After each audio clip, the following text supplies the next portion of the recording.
Do you feel you play differently depending on which guitar you're playing? Yeah, there is an element of potential, if you like, that comes out. One of the reasons I stopped playing this, my favourite guitar, was because I've been playing it for about 6 years solidly, exclusively, almost without... I've had a Gaia tone, maybe a Burns, and an acoustic, but, you know, I had a few little guitars in the 60s, but mainly played this, and I got tired of it, you know. I looked at it and kind of went, oh, well, you know, I'm here again, you know.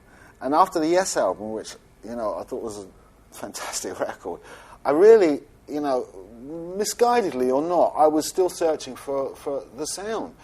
And one of the great things that lessons this taught me is it's very zen to realise that you spend years searching for something and find you've already got it. And I already had it. So all this searching across, you know, Switchmasters and L5s and stereo guitars and then Telecasters and Stratocasters. And, you know, in the 70s, I basically played them all, Rickenbackers as well.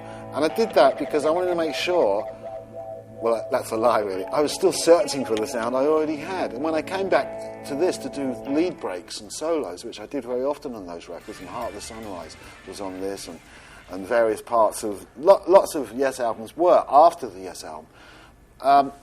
I found that I always came back to this because I played this guitar best, and I actually liked the sound of this much more than other guitars that I'd had. So even though I like my Fender periods, and I love playing, the one sound I can't get quite right on stage is that this doesn't sound like my Switchmaster when I play.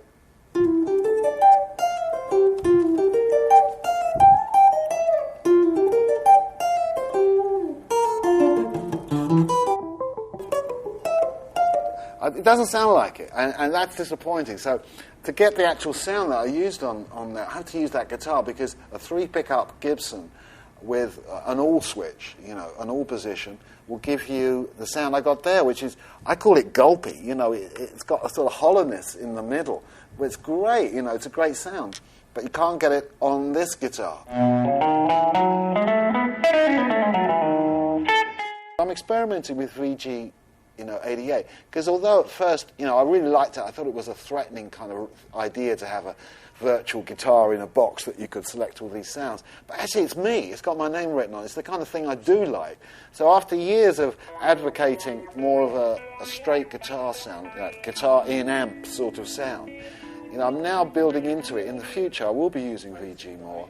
And I like it a hell of a lot because I've realised, you know, just how sensitive it is and how subtle it can be, and how, you know, when I record it I get sounds that I really, really like, and instead of going to the Les Paul I can stay with this guitar and it comes out sounding just like a Les Paul. And for those reasons, not just that one alone, but for those kind of reasons, getting the sound you want easily from one guitar, multiple of sounds. And it's really great when we're playing one guitar and the sound is so apparently distinctly unlike the guitar you're playing.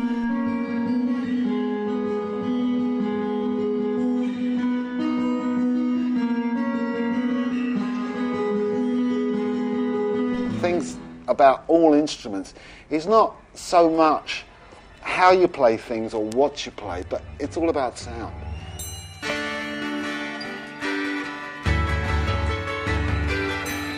And the sound, the tone, the tonality, the timbre of the guitar is what appeals to me.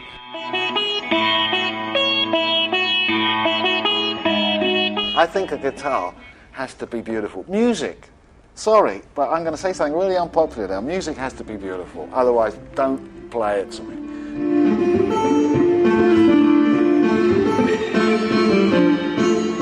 I'll give you a good tip, just to end on. It's a kind of classical tip. This relates to classicalisms about the guitar, but the tendency, we want to go out and play, you know, that's the first thing, you get the opportunity, you're playing.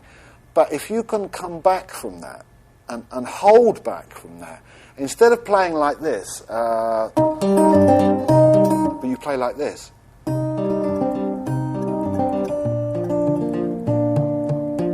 You see me smile. I can tell this is music. This isn't quite so musical to me. So when I play a piece I did last night called In the Course of a Day, and if I can play that understated enough, I've got all the power I need. You know, you will feel as a guitarist, you will feel the power you have.